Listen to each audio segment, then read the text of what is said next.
காதல் என்பது கண்களால் காண்பது அல்ல, உள்ளத்தால் உணர்வது என்பதற்கு உலகமே சாட்சி சொல்லும் தெய்வீக கதைதான் ருக்மணி கிருஷ்ணன் காதல்.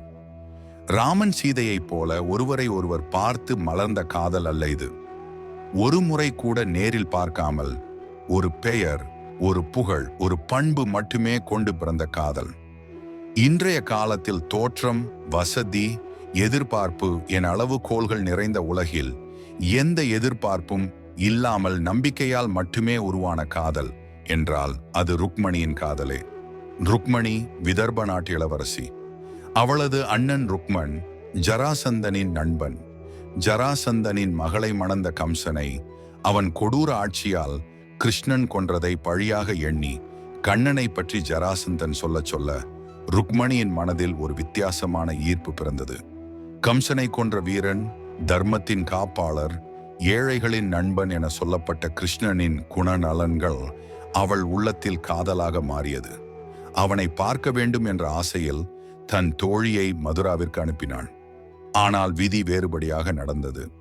கண்ணன் குருகுலம் செல்ல தயாராகி மொட்டையடித்து பிரம்மச்சரியம் ஏற்கும் தருணம். அவனை நேரில் சந்திக்க முடியாமல் தவித்த தோழி அவன் அறையில் மறைந்திருந்து மயில் பீலி சூடிய மஞ்சள் பீதாம்பரம் அணிந்த கருநிற அழகனாக கிருஷ்ணனை கண்டாள். அவன் அழகிலும் அவன் நடையிலும் அவன் தெய்வீக ஒளியிலும் மயங்கியவள். அவனின் மயிலி இறகை ஒரு அடையாளமாக எடுத்துக்கொண்டு விதர்பம் திரும்பினாள். அந்த மயிலி இறகை தலையில் சூட்டிய ஒரு முகமற்ற ஓவியத்தை வரைந்து அதையே கிருஷ்ணனாக எண்ணி காதலிக்க ஆரம்பித்தாள் ருக்மணி. அவனை பார்த்ததில்லை, அவனிடம் பேசியதில்லை, அவளே யார் என்பதே அவனுக்கு தெரியாது.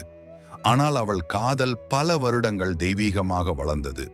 திருமணம் நிச்சயமாகும் தருணத்தில் மட்டுமே வேறு வழியில்லாமல் தன் உள்ளம் முழுவதையும் ஒரு மடலில் எழுதி கிருஷ்ணனிடம் அனுப்பினாள். அந்த மடலில் இருந்த உண்மையான காதல் கிருஷ்ணனின் உள்ளத்தை தொட்டது.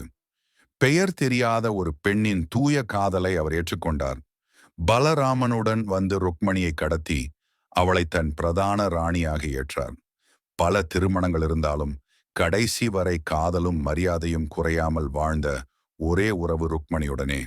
ஸ்ரீமத் பாகவதமும் மகாபாரதமும் சொல்வது இது ஒரு அரசியல் திருமணம் அல்ல, நம்பிக்கையால், உணர்வால், ஆத்மார்த்தமான காதலால் உருவான தெய்வீக இணைப்பு என்ற உண்மையைதான்.